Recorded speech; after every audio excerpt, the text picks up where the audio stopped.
বাংলাদেশের সঙ্গে পানি রাজনীতিকে ক্ষমতার হাতিয়ার হিসেবে ব্যবহার করেছিল ভারত। গঙ্গার এবং তিস্তার পানি বণ্টন নিয়ে বাংলাদেশকে ফেলেছিল চরম ভোগান্তিতে।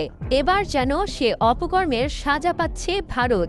দেশটির প্রতিবেশী রাষ্ট্র চীন শুরু করেছে তিব্বতে ইয়ারলুং সাংপো এবং ভারতে ব্রহ্মপুত্র নামে পরিচিত নদের ওপর বিশ্বের বৃহত্তম জলবিদ্যুৎ বাঁধ নির্মাণ করা, যার অবস্থান ভারতের সীমান্ত থেকে মাত্র 50 কিলোমিটার দূরে। সম্প্রতি ভারতের গোয়েন্দা সংস্থা এবং স্যাটেলাইটে ধরা পড়েছে 60,000 মেগাওয়াট ক্ষমতার মেডক জলবিদ্যুৎ প্রকল্পের বাঁধ নির্মাণে চীনের ব্যাপক অগ্রগতির চিত্র, যা নিয়ে চিন্তিত ভারতের নীতি নির্ধারকরা। কেননা ভারতের আপত্তি উপেক্ষা করেই বাঁধ নির্মাণের কাজে হাত দিয়েছে বাংলাদেশের নিকটতম প্রতিবেশী দেশ চীন। মূলত বাঁধ নির্মাণ প্রকল্পের জেরে বেইজিংয়ের কাছ থেকে কৌশলগত এবং ভূ রাজনৈতিক চাপের মুখে পড়েছে নয়াদিল্লি। কেননা এর ফলে নদীর ওপরের অংশের সম্পূর্ণ নিয়ন্ত্রণ চলে যাবে চীনের হাতে। বিশ্লেষকদের আশঙ্কা, সংকটকালীন পরিস্থিতিতে চীনের তরফ থেকে বাঁধের পানি আটকে দিলে ভারতের জন্য সেটি হবে অশনি সংকেত। আবার একসঙ্গে বিপুল পানি ছেড়ে দিলেও বিপদে পড়বে ভারত। এক কথায় চীনের পদক্ষেপে ভারত পড়েছে উভয় সংকটে। এছাড়াও চীনের বিশাল বাঁধের কারণে পরিবেশগত এবং প্রাকৃতিক বিপর্যয়ের নেতিবাচক প্রভাবও এড়াতে পারবে না ভারত। উজান থেকে পানির স্বাভাবিক প্রবাহ মারাত্মকভাবে বাধার মুখে পড়ার কারণে ধ্বংস হতে পারে স্থানীয় বাস্তুতন্ত্র।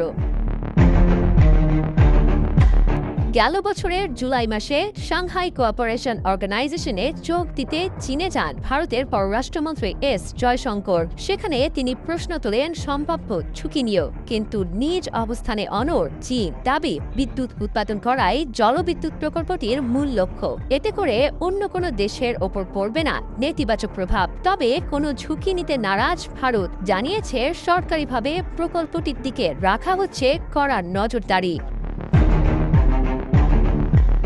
চীনের নেয়া গ্রেট বেন্ড প্রকল্পটিকে অনেকেই দেখছেন উভয় দেশের মধ্যকার স্নায়ুযুদ্ধ হিসেবে। চীন চাইছে নদ নিয়ন্ত্রণের মাধ্যমে বিশ্ব দরবারে নিজের আধিপত্য ও শক্তিমত্তা জাহির করতে।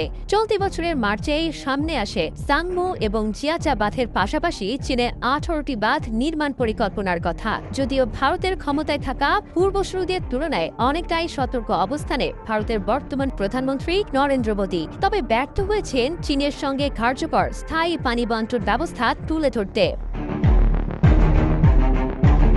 মূলত 1997 সালের জাতিসংঘের ওয়াটার কোর্স কনভেনশনে স্বাক্ষর করা থেকে বিরত ছিল চীন, আর এটিকেই বর্তমানে ব্যবহার করছে সুযোগ হিসেবে। 2022 সালের পর থেকে ভারতের সঙ্গে চীন পানি নিয়ে আর কোনো তথ্য বিনিময় করেনি।